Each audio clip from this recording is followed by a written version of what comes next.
사람도 있지요. 그나마 불행 중 다행이라고 할 수 있는 건 저랑 작은 엄마를 동시에 알고 있는 지인들은 전부 다 해외에 거주하고 있다 보니 지금 현재 상황에 대해서는 자세히 모른다는 것입니다. 이제 결혼을 해야 했으니 작은 아버지라고 불러야겠지만 저는 삼촌이라는 표현이 아직은 더 편하니 그렇게 하도록 하겠습니다. 삼촌과는 가까운 관계였는데 결혼한다고 작은 엄마를 집에 처음 데리고 왔을 때는 정말이지 그 자리에서 기절초풍하는 줄 알았습니다. 평생 묻고 가야 할 비밀이기도 하고 과거를 아는 사람은 말씀드렸다시피 오래전에 알던 지인들 며칠 제외하고는 없는 편이니 숨기려면 충분히 숨길 수 있는 상황이었죠. 저 또한 그 자리가 좌불안석이었지만 작은 엄마한테는 그게 얼마나 더 힘들었을 자리인지 예상이 됩니다. 작은 엄마한테서 가족들에게 인사하러 찾아온 그날 저녁에 제발 이 이야기는 비밀로 하자며 울며 불며 저에게 연락이 왔어요. 저도 충격적이고 놀랄 일이었지만 일 크게 만들 생각도 없었기에 알겠다고 했습니다. 한편으로는 어이없기도 하면서도 한편으로는 그렇게 날라리 같던 여자가 어떻게 결혼한다고 저렇게 천상 1등 신부감처럼 변할 수가 있는 거지 싶었습니다. 저희 가족 이야기부터 해야지 이 이야기가 성립이 되겠네요. 별로 길게 설명할 건 없습니다. 저희 할아버지가 늦게 재혼을 하게 되면서 저랑 나이 차이가 많이 나지 않는 삼촌이 생기게 되었죠. 그 와중에도 장남인 아버지는 그게 효도라고 어머니 고생시켜 가면서 할아버지 새할머니 대신에 삼촌을 맡아 키워줬습니다. 저야 워낙에 어린 시절이다 보니 그냥 난데없이 형이 하나 생긴 기분이었죠. 그러다 저희 어머니가 더 이상은 이렇게 못 살겠다고 집안을 뒤집어 엎어버린 덕분에 삼촌은 다시 할머니 집으로 가게 되었습니다. 어머니 고생했던 건 모르고 저는 친하게 지내던 형이 없어져서 한동안 조금 아쉽기도 했죠. 그런 아쉬움이 남아있어서 그런가 성인이 되어서도 저는 삼촌과는 친하게 지냈습니다. 마치 커오긴 했지만 그래도 터울이 조금 있는 편입니다. 저보다 10살이나 나이가 많았기 때문에 삼촌이 하는 모든 건 어린 조카이자 동생이나 마찬가지였던 제가 볼 때는 전부 새로운 세상에 가까웠습니다. 그러다 보니 삼촌이 하던 길을 자연스럽게 제가 따라가게 되었고 그렇게 삼촌이 공부했던 전공을 택하게 되었고 그렇게 삼촌이 했던 발자취를 따라서 유학도 다녀오게 되었습니다. 그리고 그때 그 나라에서 작은 엄마를 처음 알게 되었지요. 혼자 떠난 유학이고 사실 어린 막내라고 할아버지 할머니 재산을 대부분 물려받게 된 삼촌하고 비교하면 제 상황이 여의치는 않았지요. 기숙사 같은 것도 있었지만 비용이 절대 저렴하지가 않더라고요. 거기에 사실 유학생 신분으로 일을 해도 되는 건 아니지만 교포분들이 알게 모르게 학생들을 직원으로 몰래 채용하는 경우가 있거든요. 그런 여러 가지 상황 때문에 기숙사 생활은 하지 않고 한국인 교포들이 어느 정도 모여 사는 지역에서 유학 생활을 시작하게 되었습니다. 그 당시에는 작은 엄마도 뭐도 아니었으니 그녀라고 쓰도록 하겠습니다. 아무튼 그녀를 알게 된 건 당연히 유학을 떠난 그 동네에서였지요. 한인 교포들이 밀집돼서 사는 지역이라 보니 서로 한국인들끼리는 교류가 많았고 한두 달이 건너면 다 알 정도로 좁은 바닥이었습니다. 그녀를 처음 만나게 된 건 룸메이트 덕분이었습니다. 아무리 제가 방과 후에 일을 하고 있다고 한들 그건 생활비에 조금 보태는 정도이지 어쨌든 공부가 최우선 과제였기 때문에 돈 버는 일에 집중할 수가 없었습니다. 그렇다 보니 저 혼자서 월세를 구해야 하는 건 솔직히 너무나도 사치였어요. 그래서 당시에 방을 구하고 있던 비슷한 처지의 유학생 2명과 제가 같이 룸을 쉐어하는 개념으로 집을 구하게 되었습니다. 방 1개짜리에 거실이 딸린 구조였어요. 3명이 방 1개짜리 집에서 같이 부대끼고 지낼 수는 없었지요. 애초에 월세집을 구한 학생이 같이 쓸 사람인 저와 다른 학생을 모집한 개념이었기 때문에 그 사람은 갑의 위치였던지라 선택권이 많았습니다. 그래도 양심은 있는지 아니면 조금이나마 더 넓은 공간을 쓰고 싶었던 건지 자기가 가벽을 세워서 거실을 방처럼 쓸 계획이니 저랑 다른 학생 2명이서 같이 방을 쓰라고 하더라고요. 대신 정말 저렴하게 들어간 방이다 보니 뭐 사실 불평할 만한 건 덕지도 없었습니다. 아무튼 그렇게 그 집에서 삶의 터전을 잡고 학교도 다니고 일도 하고 하면서 성실하게 살고 있었습니다. 삼촌이 지내던 지역이라서 삼촌을 이미 알고 있던 사람들도 많았고 덕분에 도움도 많이 받아서 그렇게 지내는 데는 어려울 일이 없었지요. 그러다 저랑 같이 방을 쓰던 대학생이었던 룸메이트가 갑자기 급한 이유로 급하게 방을 빼게 되었습니다. 혼자 방을 쓰게 된다는 건 좋은 일이었지만 대신 그렇게 하려면 제가 그 친구의 몫까지 돈을 내야만 했어요. 난데없이 추가적으로 돈 쓸 일이 생기니 당황스럽더라고요. 여전히 저 혼자 독립하는 것보다는 저렴한 가격이었지만 저 혼자 2사람분을 내려니 부담이 많이 되었죠. 그래서 집주인이던 친구와 함께 백방으로 룸메이트를 한 명 더 구하기로 마음을 먹었지요. 다행히도 반년 동안 같이 지낼 수 있다는 사람을 구하게 되었습니다. 그리고 그때 그녀 작은 엄마를 처음 만나게 되었지요. 당연히 이 여자가 제 작은 엄마가 될 거라고는 상상도 못했습니다. 학교 마치고 아르바이트 마치고 방에 돌아왔더니 새로 들어온 룸메이트가 들어와 있었어요. 인사하려고 방문을 열고 들어갔는데 웬 여자가 있었습니다. 그녀와는 처음부터 같은 방을 쓰게 되었던 거예요. 엄청 놀랐고 말문이 막혔지요. 아무리 미국이 개방적이라도 그렇지 저희는 죄다 한국 사람들인데 어떻게 남녀가 한 방을 쓸 수 있나 했어요. 그런데 그녀는 자기는 어차피 잠만 자러 오는 거라서 상관이 없다고 하더군요. 그리고 자기는 여기서 어릴 때부터 이민을 온 사람이라고 그래서 그런 거 크게 신경 안 쓴다는 겁니다. 부모님도 여기 살고 있고 자기는 출퇴근 문제 때문에 여기서 주중에만 있을 거니 불편하면 주말에는 자기가 자리를 비워줄 수도 있다고 하는 거예요. 저도 애써 괜찮은 척을 해보려고 했지만 감히 상상이 되지 않았습니다. 그녀는 정말이지 제 이상형에도 가까운 사람이었으니 말이지요. 머리도 길고 속눈썹도 진하고 길고 조금 털털한 성격처럼 보이긴 했지만 아무리 센 척을 해도 제 눈에는 여자로밖에 보이지 않았습니다. 나이는 누가 봐도 저보다 연상이긴 했지요.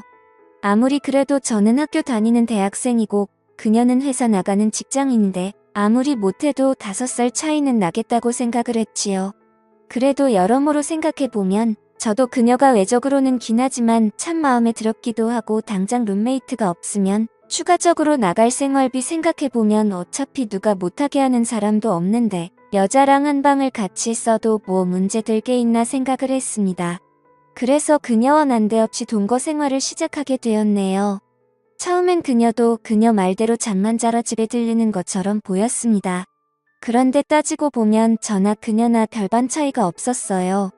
저도 학교에 아르바이트에 이것저것 다 하고 오면 집에서 보내는 시간은 과제가 많이 밀려 있을 때 아닌 이상 항상 밖에서 보냈거든요.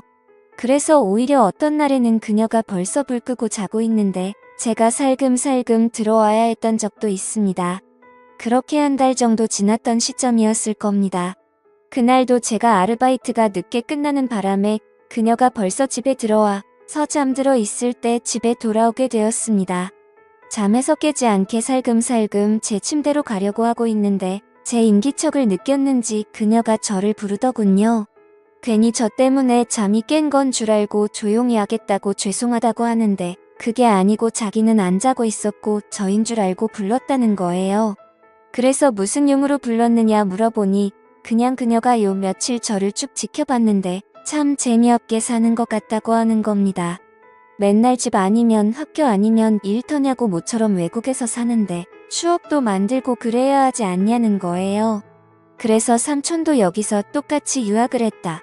나는 삼촌이 했던 길을 그대로 걷고 싶어서 그러는 거다 설명을 했는데 나이도 어리면서 언제적 구닥다리 시절 이야기를 하는 거냐며 웃더군요. 삼촌이 사실 나랑 나이 차이가 많이 나지 않는다. 이 이야기를 해주려고 했는데 제가 말할 틈도 주지 않고 그녀가 먼저 저를 꼬시기 시작하는 거였죠. 그러지 말고 자기도 잠도 안 오고 심심하던 차였는데 그냥 둘이 같이 놀러 나가지 않겠냐고 하더군요. 그리고 그날 처음으로 유학 와서 술을 입에 댔네요. 원래 저도 한국에서 대학 생활하면서 군대 다녀오고 나름 친구들하고 놀러 다니고 하면서 노는 거 참 좋아라 했습니다. 한참 불타는 청춘이라 여자에도 관심이 잔뜩 있기는 했는데 유학 학비를 보태줄 수 있는 기간이 짧다 보니 최대한 열심히 하기 위해서 그 좋아하는 술도 참고 여자랑 놀러 다니는 것도 참고 있었거든요. 그런데 그 봉인을 그녀가 풀어줬던 거죠. 유학 몇 달 만에 마시는 술은 생각 이상으로 달콤했고 좋았습니다. 한인 교포들이 그나마 밀집되어 있던 지역이라 그런지 나름대로 소주도 있고 갖춰놓을 건 다 갖추어져 있더라고요. 1차로 마신 양주도 좋았지만 오랜만에 마신 소주가 정말 끝내줬습니다. 소주로 술을 바꾸고부터는 그녀랑 별의별 이야기도 다 하고 웃음이 끊이지 않게 놀았지요. 그리고 그러다 결국 제 필름이 끊어져 버리고 말았네요.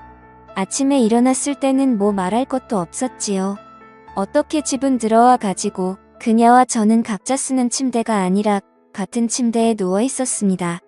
무슨 일이 있었는지는 저는 기억이 안 났지만 그녀는 처음부터 끝까지 모든 걸 기억하고 있었지요.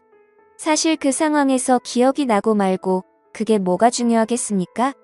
시작이 어려운 거지. 나이차가 있다지만 5살밖에 나지 않는 청춘 남녀가 공식적으로 한 방에서 같이 생활하고 있는데 말이지요. 그날 이후로는 딱히 술에 힘이 필요하지도 않았습니다. 그녀도 이틀씩은 주말에 본가에 가서 지내다 왔는데 저랑 연인 같은 사이가 되고 난 이후부터는 본가에는커녕 집에서 제가 오기만을 기다리더라고요.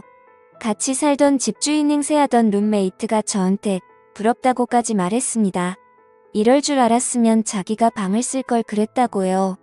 이제 부러워해봐야 늦었지요. 그 친구 녀석은 오히려 이 편이 더 스릴 있고 재밌다면서 거실에서 자기가 지내고 있다고 해서 일부러 소리를 죽이고 그럴 필요는 없다는 겁니다. 아무튼 그 녀석의 알 수 없는 취향 덕분에 눈치도 안 보고 어려움 없이 그녀와의 행복한 시간을 보낼 수가 있었지요. 남자라는 생물이 모두 그러지는 않겠지만 저는 솔직히 그녀가 저랑 깊은 사랑을 나누고 있다고 생각했습니다. 몸이 붙었으니 이제 정이 붙기 시작하는 거였지요. 그렇게 저는 하루하루 그녀에게 진심이 되어가고 있던 와중이었습니다. 사실 서로 공식적으로 사귄다는 말은 안 했지만 연인 사이나 마찬가지였어요. 좀 더 심하게 말하면 신혼부부나 마찬가지인 상황이었지요. 그러다 제가 정식으로 그녀한테 교제 신청을 했습니다. 이제 둘이서 좋은 것도 보러 다니고 맛있는 것도 먹으러 다니고 그러면 참 좋지 않겠냐고요. 그러자 그녀가 약간 난감하다는 듯한 표정을 지었더니 우리 이러지 말자고 하더군요. 저는 당연히 그녀도 저를 마음에 두고 있고 관심이 있다고 생각했는데 그게 아니었던 거죠. 그녀는 지금 이 상태가 딱 좋다고 하는데 약간 슬픈 눈을 하고 있었어요. 결국 남은 유학기간인 1년 동안 그녀와는 행복하게 시간을 보냈습니다. 비록 연인은 아니었지만 저는 마음이 커져갔고 예상했으니 물론 저는 그녀에게 끝까지 마음을 가지고 있었지요. 포기하지 않으려고 했지만 결국 그녀와는 그 이상의 단계를 넘어가지 못했습니다. 그게 못내 아쉬웠나 봐요. 이제 한국으로 돌아갈 때가 되어서 그녀와 마지막 식사를 하면서 그녀에게 물어봤네요. 나랑 이렇게 궁합도 잘 맞고 거의 1년 반이라는 긴 기간 동안 같은 룸을 쓰면서 무슨 일이 있던 것도 아닌데 왜 연인 사이는 되지 못하느냐 따지듯이 물었습니다. 그녀는 자기는 여기서 사는 사람이고 저는 유학생이지 않냐고 하던 거였죠. 그러면서 자기 과거 이야기를 해주는 겁니다. 사실 자기는 애인이 있는 것나 마찬가지라고 하더군요. 애인이 있으면 있는 것이고 없으면 없는 것이지 그게 무슨 소리냐 했더니 과거의 남자를 아직 잊지 못한다고 하는 겁니다. 그 사람 또한 저처럼 유학생이었고 돌아가면서 자기를 데리러 오겠다는 약속을 했다는 거죠. 그런데 연락도 없고 감감무소식이니 자기는 더 이상 상처받지 않기 위해서라도 저같이 공부하러 잠깐 머무는 사람들하고는 연애를 하지 무슨 말인지 이해가 가긴 했지만 그녀는 그냥 유학 왔던 지난 남자에게 버려졌을 뿐인데 너무 크기에 의미 부여를 하는 게 아닌 건가 싶었습니다. 뭐 저도 어차피 돌아가야 하는 입장에서 그녀와 다시 연인 관계를 처음부터 시작하고 싶었던 게 아니었거든요. 그냥 궁금했던 걸 물어본 것나 마찬가지였으니 사실 그녀가 무슨 사연을 가지고 있었던 간에 제가 알 바는 아니나 마찬가지였지요. 그렇게 저희 길고도 짧던 유학생활은 끝이 났습니다. 그리고 다시 한국으로 돌아오게 되었고 나머지 졸업 학기를 마치고 취직을 하고 열심히 살게 되었지요. 그녀 말고는 다른 사람은 시시할 정도로 문득 그녀가 그리울 때가 있더군요. 새 애인을 만나도 어쩌다 여자 한 명 꼬셔서 같이 즐기게 된다고 해도 유학 기간 동안 보냈던 그녀의 비할 바는 아니었습니다. 그런데 그래도 바쁘게 살다 보니 어느 순간부터 그녀에 대한 그리움도 옅어지고 추억도 희미해지더군요. 그리고 저도 새로 애인을 사귀게 되었고 말한 대로 그녀의 비할 바는 아니지만 이제 그녀와의 추억은 한참 5년이나 지난 일이 되었기 때문에 그럭저럭 만족하고 살게 되었습니다. 그리고 그렇게 다 잊은 줄 알았던 연상의 그녀가 이제는 제 작은 엄마가 되게 생겼다며 가족들 모임에 삼촌이 데리고 나왔던 아직도 작은 어머니라는 호칭이 어색하기만 하네요. 그때 우리 외국에서 같이 보냈던 그 시간들을 비밀로 해달라는 그녀의 부탁에 알겠다고 대답했지만 자초지종은 듣고 싶었습니다. 그녀가 저희 끝없는 구애에도 거절을 하게 만든 그녀가 잊지 못하던 그녀의 옛날 자저와 같은 유학생 출신이었던 그 남자가 다른 사람이 아니라 제 삼촌이었던 거죠. 그런데 그 삼촌과 연락이 멀어졌던 사이 제가 유학을 오게 된 거고 정말 우연치 않게 그녀와 한방 생활을 하게 된 거죠. 피는 반에 반밖에 섞이지 않았겠지만 그래도 할아버지 유전자가 남아있을 테니 삼촌과 저에서 어느 정도 닮은 점을 찾았나 봅니다. 그래서 그녀는 그동안 저와 그렇게 지냈던 거지요. 그렇다고 해서 삼촌 또한 작은 엄마 그녀를 잊지 못해 힘든 삶을 살았던 건 아니었어요. 그간 여자친구며 애인이며 결혼한다며 이 여자 만나던 그 여성 편력을 제가 잘 알고 있거든요. 하지만 작은 엄마에겐 이 사실을 말해주지 않았습니다. 삼촌이 바로 그녀가 잊지 못하던 사람이라는 사실이 질투가 나긴 했지만 저 또한 애인이 생기고 좋은 삶을 살고 있는데 굳이 뭐하러 초를 칠 이유가 있나 싶었지요. 여기까지는 참 좋았는데 얼마 전에 그녀가 저를 찾아왔어요. 울면서 말입니다. 난데없이 들이닥친 그녀 때문에 적잖이 당황했지요. 그녀는 제가 많이 보고 싶었다면서 갑자기 유학 시절 같이 보냈던 그때처럼 저에게 들이대기 시작했습니다. 저는 일부러 그녀에게 작은 엄마라는 호칭을 썼습니다. 틀린 호칭도 아니고 조금 위험할지도 모른다는 생각에 거리감을 주고 싶었거든요. 그녀는 그렇게 부르지 말라고 자기를 예전처럼 불러달라면서 자기가 10년이 가까운 시간 동안 20살 첫사랑에 눈이 멀어서 진짜 좋은 사람을 놓친 것 같다면서 울더군요. 눈이 멀어 삼촌을 선택한 자기 인생을 후회하고 사실 이제와 생각해보니 진짜 좋아하는 건 삼촌이 아니라 저라고 하는 거였죠. 사실 그녀에게 복수하고 싶은 마음이 태산 같았지만 그녀의 그런 이는 눈동자를 보니 그럴 수가 없었습니다. 그리고 정신을 차리고 보니 저와 그녀는 예전처럼 서로를 부둥켜 안고 눈물을 흘리고 있었지요. 삼촌이 업무 특성상 주중에는 지방에 내려가 있고 주말에 올라오는데 덕분에 저는 그녀와 시간을 보내기가 참 수월합니다. 언제까지 이 상황을 유지할 수는 없을 거예요. 그래도 최대한 닿는 데까지 그녀와 하지 못했던 추억을 쌓고 싶습니다. 지금까지 제 사연을 들어주셔서 감사드립니다.